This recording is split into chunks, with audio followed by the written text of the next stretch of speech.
Star Wars Jedi Knight 2 Jedi Outcast is one of the most frustrating games I've ever played. So I was about 6 years old when this game came out in 2002. My father bought me this game. I was like, from the trailers when I first saw them, I was like, oh my God, this looks great. You know, lightsaber battles, force powers running around, um, having awesome battles, actually feeling like a Jedi Knight, really harnessing your powers, and just looked like a great lightsaber Star Wars game, Jedi game. It looked absolutely amazing. But immediately when you start the game, you just find that you have no powers, no lightsaber off the bat, and you just have to run around with blasters, shooting endless waves of stormtroopers, running down corridors, and figuring out where the hell to go, because the path isn't always obvious. Now, I just could not complete this game back in the day. I must have only just played like the first level, so much so that my dad had to buy me a strategy guide. I got the strategy guide and had tried to look through it, but still, it was just so complicated. I just could not figure it out. So this game, I forgot about it very quickly. Just put it to one side, moved on to other things.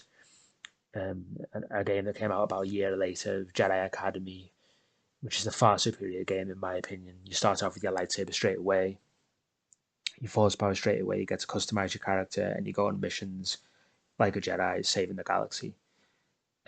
So I didn't touch this game till my early teenage years when the YouTube was much easier than a strategy guide. So I tried this game again and got as far as I think 3 levels in, which you finally get your lightsaber, you finally get your Jedi powers after about 3 or 4 levels in.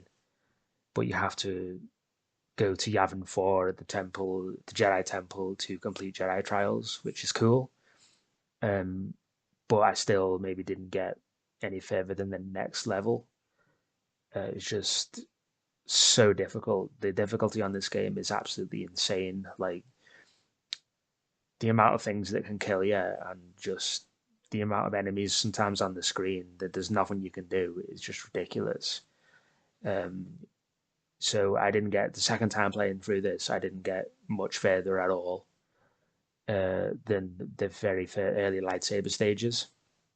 And then finally, about 2 years ago, I downloaded this game on Steam, and I was like, you know what, I'm gonna finish this game just for completion anxiety. I'm gonna get through this game no matter what it takes. I'm gonna play the whole game non-stop and just finish this game once and for all, and then I'm never gonna touch it again in my life. I'm never gonna play it again.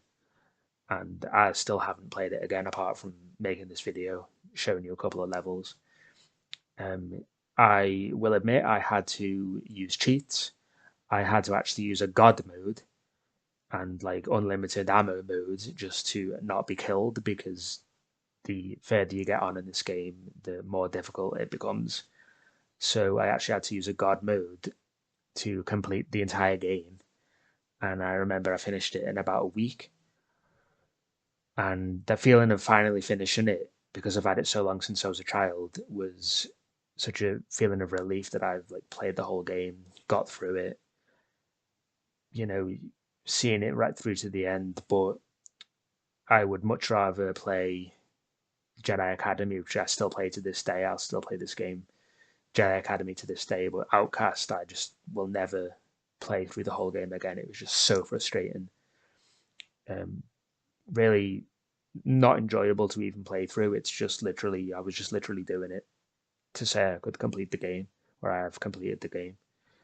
Jedi Academy, you actually get a list of, once you've done your initial training, you actually get a list of missions to choose from, which follows an overall general story, but you actually get to choose what levels you want to go on and what order.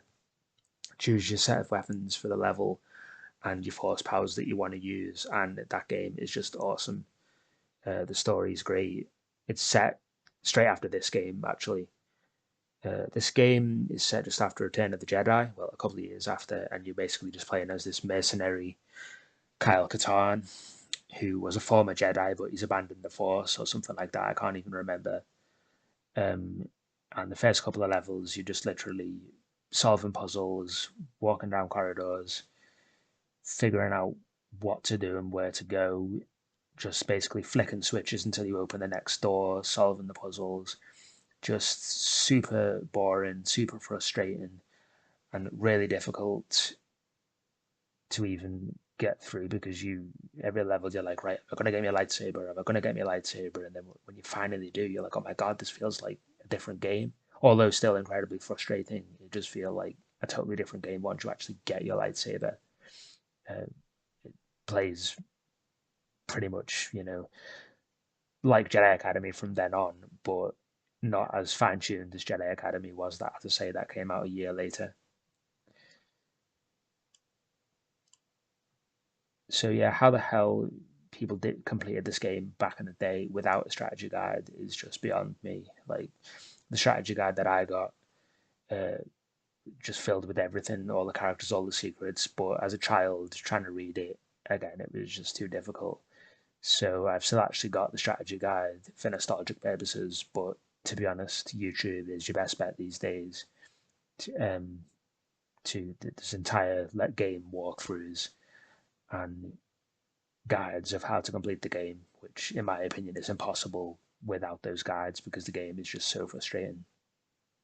So you finally make your way to the Valley of the Jedi and get your powers, and you end up on the first level of the game, which is Nar Shaddaa rooftops sort of thing. So you think the game will be easier from now on that you've got your lightsaber, but no, like as soon as you go outside, onto the city streets, so to speak, you're immediately just shot by snipers, grenades, and you're just getting shot from everywhere. And your lightsaber is pretty much useless at this point to even do anything about it because it does not deflect those sniper bolts. It's just virtually impossible. And the jumping as well, some of the jumps that you've got to make is just virtually impossible with the basic force powers that you start off with when you finally get your lightsaber. Like it's just takes so long for you to actually get your lightsaber, and when you do, you just think, although it feels like a different game and it is slightly better, it's just not. That doesn't say very much. Still super frustrating. Not very fun to play. So difficult in the later levels. Just really, really hard. So would I recommend this game? No, I would not.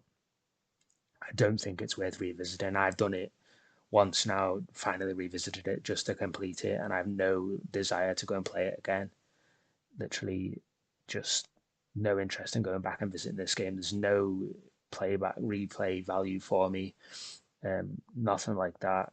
Super frustrating, super boring in the earlier levels, and to be honest, I suck at puzzles.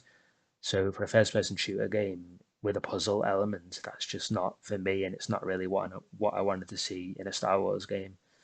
So this game does belong in a museum. Leave it alone. Do not waste your money on this game. Do not buy it. And definitely go for Jedi Academy, which is the next game in the Jedi Knight series. That is a far superior game, and you'll enjoy that a lot more. So definitely leave this game in a museum where it belongs.